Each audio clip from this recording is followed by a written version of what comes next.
So you found a weapon, and unfortunately, there's some obliterated serial numbers. Maybe they're completely missing, maybe they're polished off, maybe they're crossed out, but you're trying to figure out, what are my options? What's the law? What can happen? Guys, you came to the right place.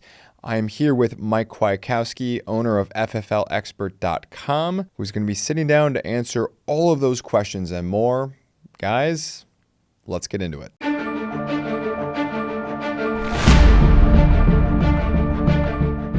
So someone found a firearm, handgun, long arm. It's got crossed off, maybe polished, but somehow it's damaged, altered, obliterated. What do people need to know? The first thing to know is, what is the firearm? If we're talking about an air gun, if we're talking about a black powder gun, whether original or replica, I'm feeling a whole lot better. If we're talking about a modern firearm, we have a problem. It's one thing if the firearm has never had a serial number. Gun Control Act of 1968, I believe that was put in place in November. That was what required serial numbers. So if we have a firearm that was made before that act, we're also okay. But if we have a firearm that was made before or after that act with a destroyed, defaced, removed, whatever serial number, we have a problem.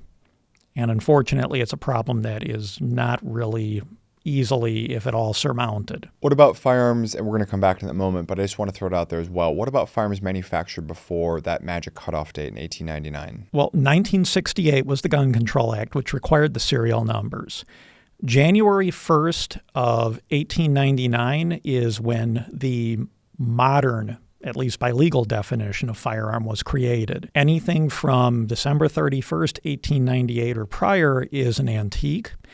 It's not a firearm to begin with. Certain state laws differing. So if I have a Mosin-Nagant, if I've got a Mauser or something like that, among any number of other things, and somewhere along the way, some cowboy decided to polish it off, decided to strike it out, that's okay, provided that I can show on the receiver that it's manufactured prior to January 1st, 1899. Well, assuming that that is there somewhere, most dating is done using a serial number. So if that serial number is missing, I don't know that I'd want to try to prove that that particular arm is exempt. Right. I specifically focused on as someone who got into collecting firearms through finished Mosin-Nagants and some other things, but particularly when it comes to Mosin-Nagants, the dates, you can often find them on the rear tang. So it's one thing I just kind of seized on there. Understood. And it's also a bit of a concern if, say, that had been polished off, which is very commonly the thing. They remove the serial number, they remove everything else. Now, how do we prove it? Right. And my answer, and certainly people have argued this and will argue this, just set it down, walk away. Because if you're wrong for any reason, or you just simply can't afford to win in court, it's not worth, even if you're getting it for $1. So let's go back to probably this is going to be the situation that affects most people. They have what we would legally describe as a modern firearm, i.e. post January 1st, 1899. And regardless of whether or not it was manufactured pre or post November 1968, the serial number has now been obliterated. What are they to do? Walk away. That is the easiest and best option.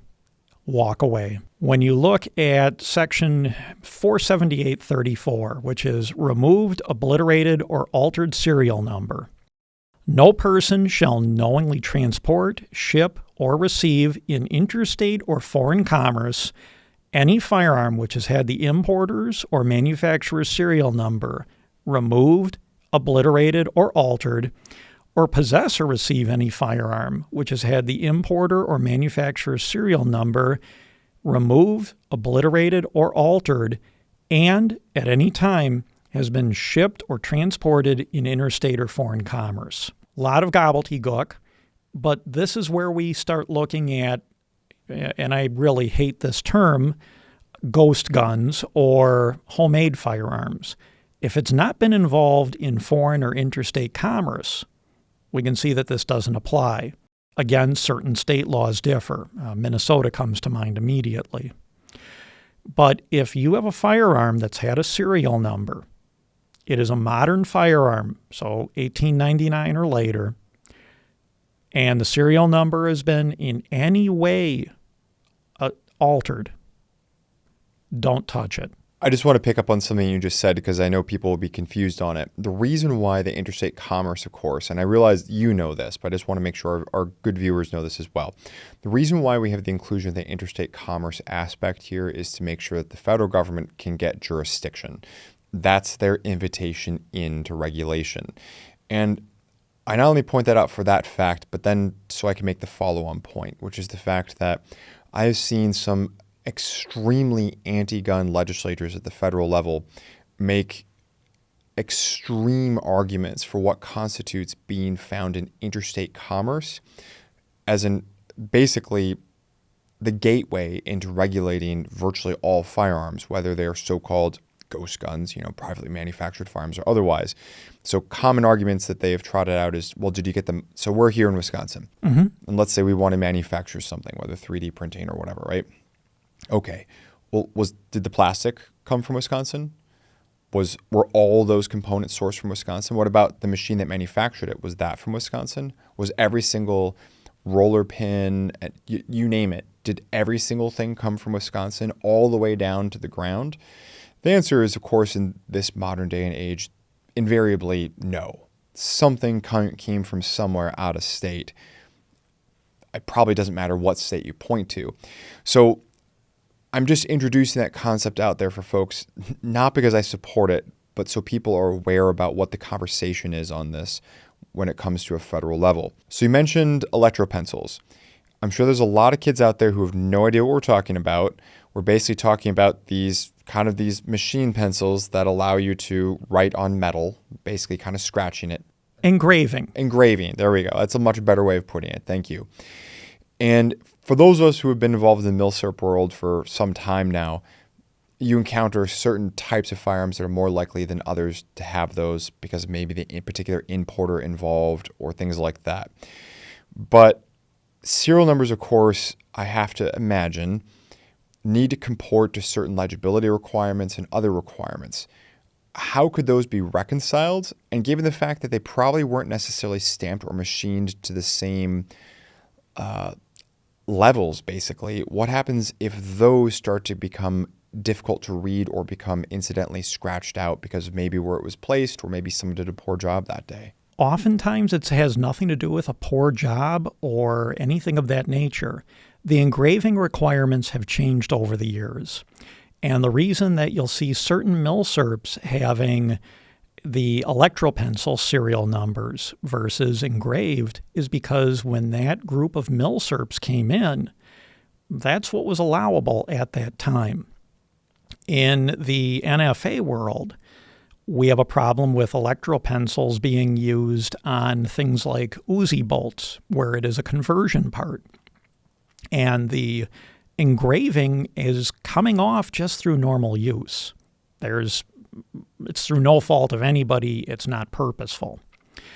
And what ATF has allowed in those, you cannot disturb the original engraving, but they have allowed proper engraving to be done elsewhere on the bolt using modern depth, height, all of those requirements.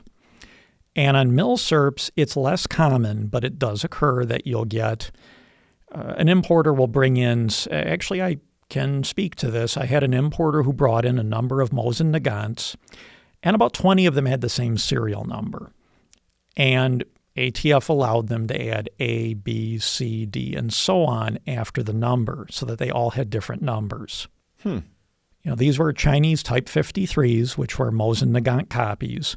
China in the 1950s was not concerned with American collectors in 2023.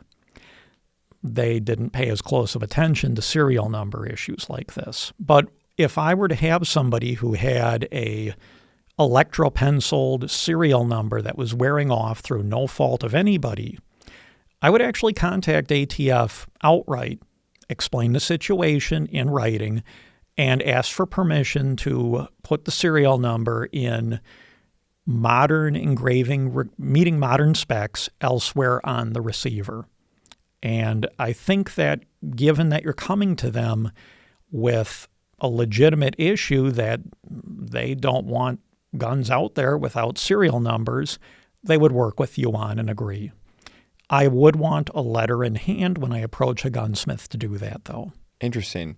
And for those of you who don't know Mike, he's not necessarily, you heard him say before, put the firearm down, walk away if it doesn't have the serial number, right? It is definitely not worth the risk. Even the world's most pristine, beautiful 1911 is not worth the dollar if the serial number has been ground or obliterated. There was a time and place, correct me if I'm wrong, where the pre-68s, let's call them, if they had problems, the ATF may let you somehow restore them or add new ones. Is that right? Well, even modern ones, because the electropencil as an engraving, I think lasted into the 70s, 80s, maybe early 90s, but I don't know. And they've been approached in the past about serial numbers coming off through no fault of anyone. And they have allowed the number to be remarked elsewhere on the receiver in a manner that meets modern spec. I'm not talking about electropencils. I'm just saying in general. So like, let's say you had a someone's collector piece, revolver, whatever the case may be. And hey, you know what? Someone probably polished it out or scratched it out or whatever the case may have been well before 1968, let's say. And somehow this is known, right? Was there ever a time where the ATF was willing to work with those individuals, given the fact that at that time, pre-68, when they crossed it out or polished it out, it was perfectly legal. Now, basically, with the introduction of the Gun Control Act, it basically is making this whole swath of firearms retroactively illegal to possess. Was there any kind of amnesty or anything like that? The amnesty of 1968 for NFA firearms did include, first of all, it was a general amnesty. If you had anything that met any of the NFA categories and there was no serial number, or you had a sterile gun, those were machine guns manufactured without serial numbers for funny business use, CIA use, things like that. If you brought that in, they would stamp a serial number onto the gun, assign it a new one, and register it under that number. Who was they, out of curiosity? They would have been the ATF's predecessor in 1968, which at that point they were a wing of the Treasury. You will see IRS 123, or whatever the serial number is, stamped on machine guns that were sterile, or machine guns, in one case I know of, that were even stolen. That was a full amnesty. So even an M16 that somehow walked off a base and serial number was ground off, it'll have an IRS number on it. And that was the new serial number given. I feel like we could do a whole video where Mike tells stories and goes into the lore of the firearm amnesty back in the 60s. I wasted a lot of time learning many things about what happened back then, but it explains a lot of what's going on today and why we see certain things that are going on today that seem to and generally don't make any sense whatsoever. Guys, if you want to learn what Mike wasted his time on, and maybe you'll find interesting in a waste time sort of way, let us know in the comment field below if you want to see Mike come back to do an amnesty of 1968. 69, wasn't it? 68. November of 68 with the Gun Control Act. If you want to see Mike come back and do a November of 1968 firearm amnesty video, because I've heard some of his stories, there's some good ones there, that's for sure. So be sure to post that up in the comment field below. Also, don't forget to hit that like button as well. So Mike, I guess while we're on this topic, let me throw you this one as well. NFA tax, always $200? Always $200. However, it wasn't always $5. What do you mean? Any other weapons, when made, are $200. When they are purchased, they are $5. However, way back when, they were just $1. And somewhere in my collection at home, I could bring out one of those original $1 NFA stamps. That's definitely a different kind of stamp collecting. Uncanceled. And folks, don't forget, if you're a dealer, a manufacturer, anything like that, if you've got questions regarding ATF compliance, different issues, maybe you're just trying to figure out what the heck it is you bought from grandpa's collection or whatever else the case may be sure to check out Mike at fflexpert.com for virtually all of your firearm and Second Amendment needs. Mike, thanks for coming in. Thank you for having me, Tom. Guys, if you made it this long in the video, be sure to show your support for both Mike, the Second Amendment, and this channel. Best, easy, quick way of doing that, hit that little like button. Of course, if you just found this video browsing through, don't forget to hit subscribe to make sure you don't miss any more future videos, including those from Mike. Join the discussion down below. What other weird, wacky things do you want me to see if I can lure Mike back in on? And of course, we're going to close with our quote of the day. This one comes from our good friend, Uncle Slayton, who is up in Oklahoma, and he can't go back to Texas for reasons that he has to be non-descriptive about. And his quote is, "Remember, kids, before you light the fuse, check the burn rate." Well, thank you, Uncle Slayton. Thank you all. We will see you in the next one. Thanks for sticking around to the end of the video. If you enjoyed this one, please feel free to check out some of our other great content, and we'll see you in the next one.